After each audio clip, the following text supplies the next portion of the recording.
अथर्ववेद ने इतने स्पष्ट शब्दों में कहा कि न द्वितीय न तृतीय चतुर्थो नापि उच्यते। वो परमेश्वर दूसरा भी नहीं है, तीसरा भी नहीं है, चौथा भी नहीं है, न पंचम न षष्ठ सप्तमो नापि उच्यते। वो 5 6 7 8 न नवमः दशमो नापि उच्यते।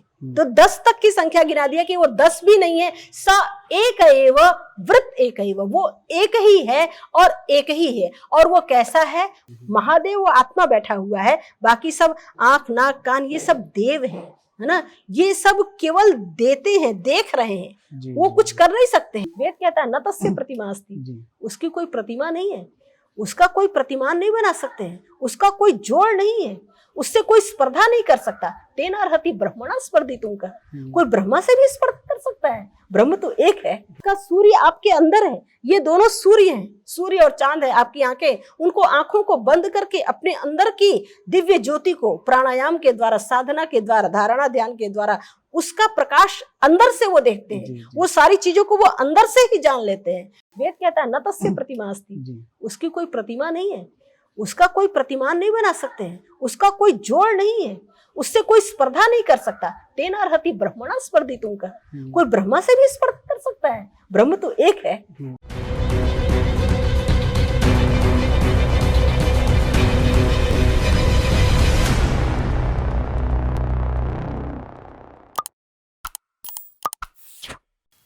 जय हिंद, वंदे मातरम। एक्सपोज टाइम्स में आपका स्वागत है। मैं हूं मुनीश श्रीवास्तव और आज हम बात करेंगे पाणिनि कन्या महाविद्यालय की प्राचार्या श्रीमती नंदिता शास्त्री जी से। तो आइए बात करते हैं नंदिता शास्त्री जी से। मैम, आपका बहुत बहुत स्वागत है एक्सपोज टाइम्स में। सवाल ये है कि आर्य समाज को लेके ये कहा भी जाता है कि आर्य समाज जो है कि जो मूर्ति पूजा है इसका विरोध करता है या इसके खिलाफ है, तो इस पे थोड़ा सा मुझे बताइएगा। आर्य समाज देखिए, मूर्ति आजकल का जो प्रचलन है, हमारे यहाँ एक ईश्वर को माना जाता रहा है जी। और मैं अथर्ववेद की बात कर रही थी।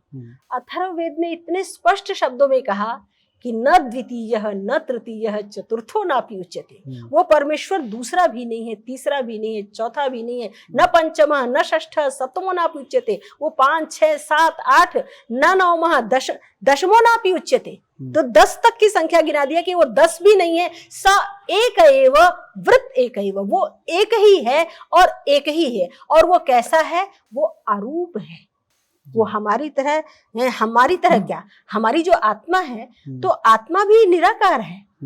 आत्मा का शरीर ये शरीर है, उसी तरह परमेश्वर का शरीर ये संपूर्ण ब्रह्मांड है। वो परमात्मा इस संसार के कण कण में व्याप्त है। ईशावास्यम इदम सर्वम यत्किंच जगत्याम जगत, ये ईशोपनिषद का भी, यजुर्वेद का मंत्र है, उसी से ईशोपनिषद का भी आरंभ हुआ है कि यानी संसार का कण कण उस ईश्वर से व्याप्त है। कैसे व्याप्त है? जैसे मेरे शरीर में आत्मा व्याप्त है, एक उंगली के किसी कोने में भी कुछ भी होगा तो उसका बोध होता है। क्यों होता है? जब तक आत्मा है। जब आत्मा इस शरीर से निकल जाएगा तो आप छेद दीजिए, काट दीजिए, जला दीजिए, कुछ भी बोध नहीं होगा।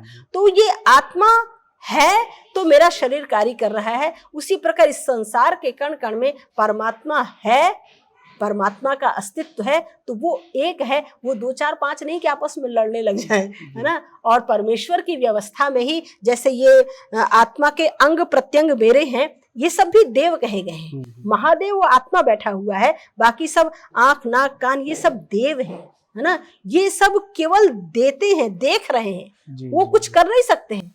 वो सारा ज्ञान जाकर के आत्मा को दे देते हैं, लेकिन आंख खुद लड़ने के लिए नहीं पहुंच जाएगी, कान खुद लड़ने के लिए नहीं पहुंच जाएंगे।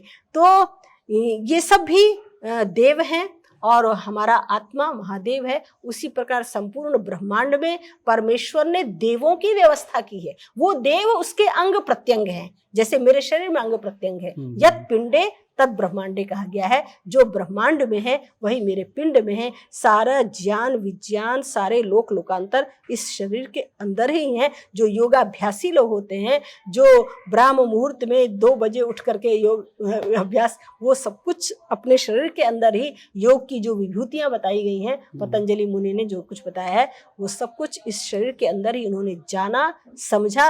कहीं सूर्य लोक पे पहुंच करके उन्होंने परीक्षण नहीं किया, चंद्र लोक पे पहुंच करके परीक्षण नहीं किया, अभी तो ये भुवन ज्ञानम सूर्य संयमात, सारे भुवन का ज्ञान केवल सूर्य में संयम करने से होता है। और सूर्य में संयम करने पर नहीं सूर्य के सामने आंख खोल के बैठ जाए, नहीं होता, आपकी आंख खराब हो जाएगी।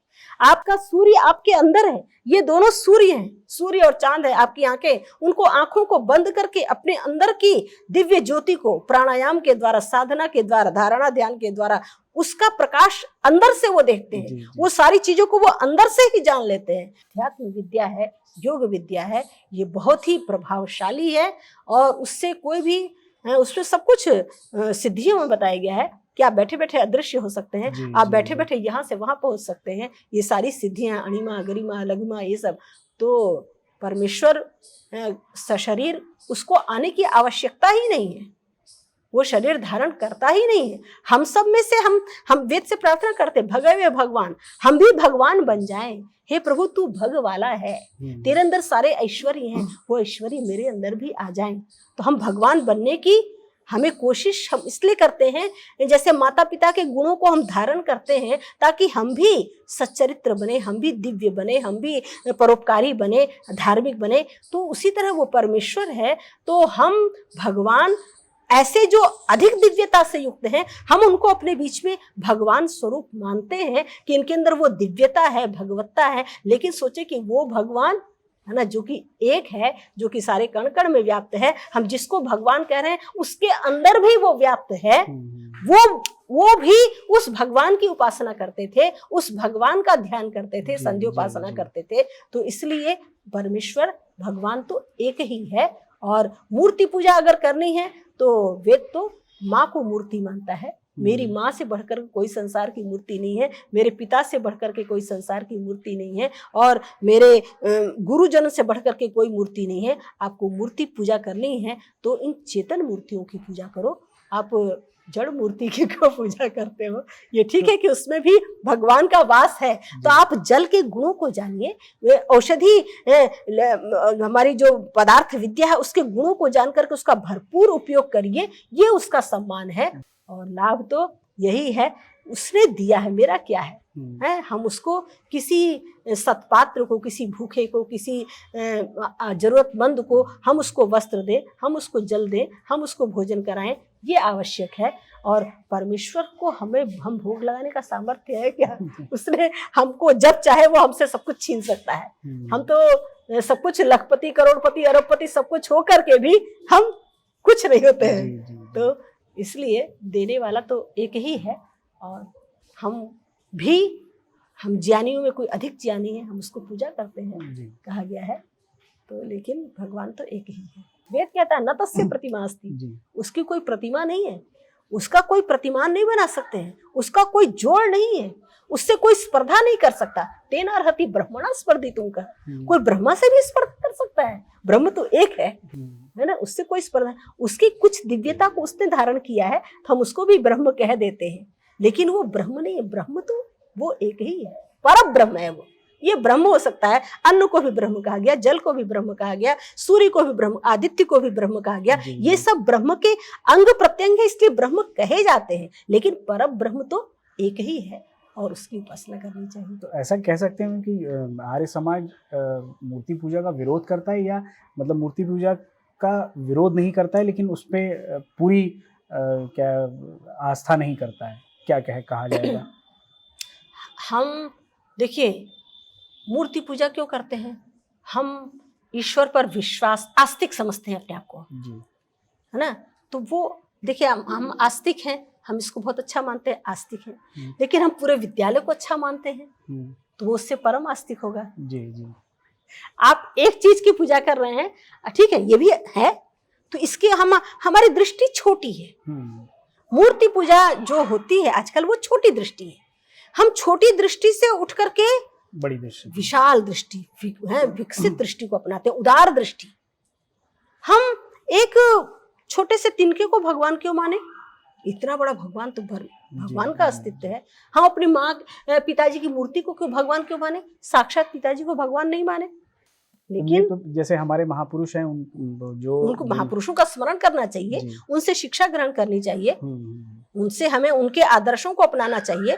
श्री राम को कितना सगे भाइयों में आपस में कितना प्यार था, इस चीज को अपनाना चाहिए। भाई के प्रति कितना एक माँ जैसा भाव था, और पिता को क्या इतना, आजकल का कोई बेटा होता जो अपने पिता को छोड़ देता है, उसको पकड़ करके एक तरफ, वो पिता कह रहा है कि दशरथ जी कह रहे हैं कि मुझे तुम कारागार में बांध करके तुम राज्य करो, लेकिन वो कह रहा है ये ऐसा कभी हो सकता है मैं कोई कहीं पर छोड़े।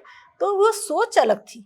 सीधे मूल से जब जुड़ता है ना आदमी, तो उसको छोटे छोटे तालाब, कुएं, ये वो नहीं लगता है, वो अध्यात्म ही सिखा सकता वो है। गोमुख में जो जाता है ना, गंगोत्री में जो जाता है, उसके जो दर्शन करके आता है, फिर उसको छोटे छोटे चीजें तो हमको हमारी पहुंच और दृष्टि वहां तक होनी चाहिए, मूल को समझना। हाँ जी। बहुत बहुत धन्यवाद मैम, आपने अपना समय दिया और काफ़ी चीज़ें आपने बता दी, और हमें आशा है कि आप हमें फिर समय देंगी, और वेदों पे हम जब कुछ मेरे सवाल रहेंगे उस पर आपसे हम बात करेंगे। जी जी। तो आपका बहुत बहुत धन्यवाद मैम। तो हमने बात की डॉक्टर नंदिता शास्त्री जी से, जो पाणिनि कन्या महाविद्यालय की प्राचार्य हैं। उन्होंने वेद के बारे में और इस गुरुकुल में किस तरीके की शिक्षा दी जाती है इसके बारे में विधिवत हमें बताया है। तो जो भी हमने जाना है वो वाकई में एक गूढ़ विषय है, और गुरुकुल शिक्षा पद्धति जो है वो वाकई में पूरी दुनिया को बदलने की क्षमता रखता है। तो इस एपिसोड में बस इतना ही। मिलते हैं जल्दी किसी नई शख्सियत के साथ। तब तक के लिए धन्यवाद, नमस्कार, जय हिंद।